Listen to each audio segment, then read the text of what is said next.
Hi everybody. When you're doing your research and you get done with your research and you have all this cool information to put inside your particular text, you're typing it up and everything, and now you're wondering, well, how do I make sure I'm not plagiarizing? This is the perfect website for you. If you type in Purdue as in the university, and OWL stands for Online Writing Lab, you can see that the first thing to pop up in Google is the Purdue OWL, and that's what we want. I use this in my college classes. I've used this since I was a student in high school a long, long time ago.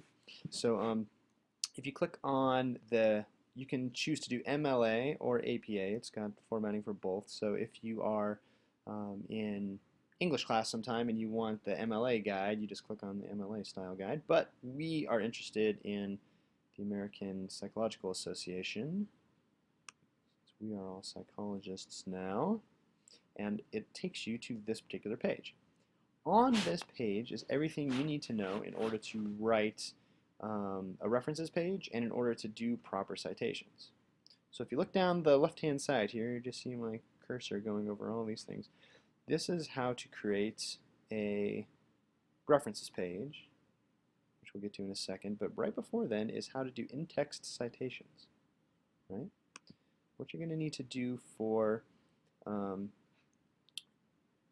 each piece of information you get from another source is you're going to have to put a citation inside the text. So, whenever you have a piece of information that's not yours, you're not plagiarizing, you're citing your sources. Okay? So, this here tells you all about APA citation basics, right? And it gives you examples, which is what I like, right? So, for instance, here is exactly what you want to do if you're using a quote for somebody, right? And you have a couple of, I don't know, stylistic choices, I guess would be the best term for it, right? So you could mention the author, right? If you mention the author, then you put in parentheses after the author, you put the year that the publication was made. So if it's a website, it's going to be, the year that you accessed it. And then the quote, right? Comma, then the quote. And then if it's a book, you'll have a page number. If it's a website, you won't have a page number there. If you decide to not mention the author, right, and you said he stated or she stated or he said or he inferred or whatever the term you're using, then you come down to this and it's going to look like this, right? She stated, comma, then the quote again, right? And then after the quote, then you have in the parentheses, you have the author's name, you have the date, you have the page numbers. So basically for each quotation that you're doing, you're going to be using the author's name, the page number, and the date. Now remember though that for online articles and that sort of thing, you may not have page numbers, so that's totally okay. It also has for particularly long quotations how to do them. It has the other thing I wanted to point out was that it has a summary or paraphrase. So say that you don't take an actual quote, but you take an idea from someone, you still need to cite it. And you basically do that in the same way as you would a quote. There's just no quotation marks. Do you see how there's no quotation marks? So if you mention the author's name, you just use parentheses around the date. And of course, if it has a page number, you want to put the page number. If you don't mention the author, then in the quotation you put the author, the date, the page number. So do you see how it's just like a quotation, like we had up here, just without the quotation marks? So if you take a quote, obviously you cite it with the parentheses. If you take an idea, you also want to cite with parentheses. Okie dokie. So that's in-text citations. The other thing this site has is all about how to create the references page at the end of your piece of writing.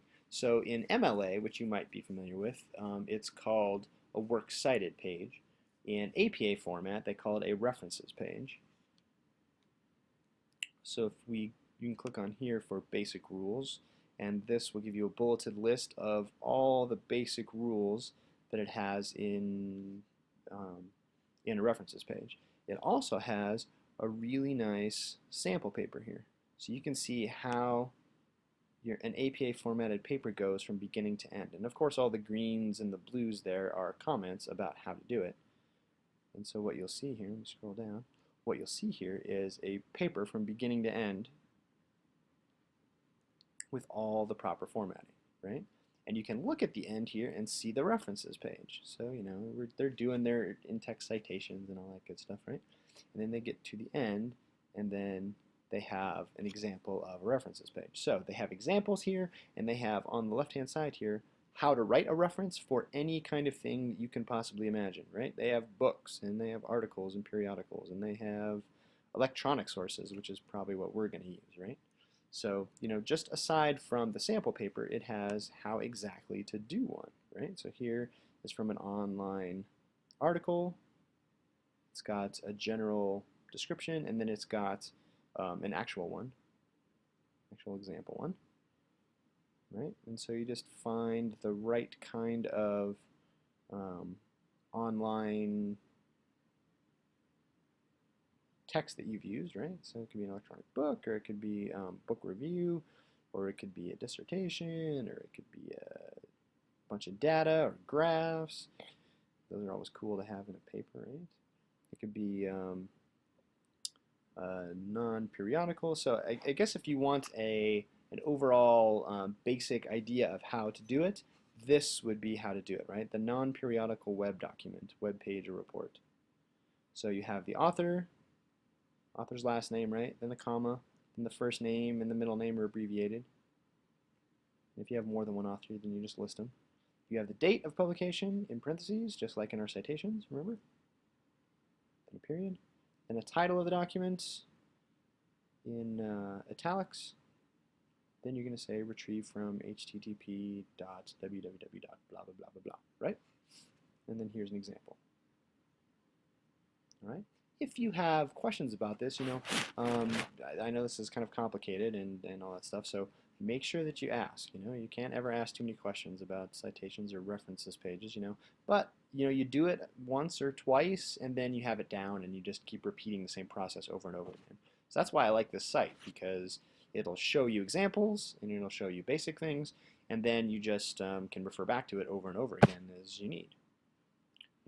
I've been using it for 10 years now, and it's become second nature to me, right?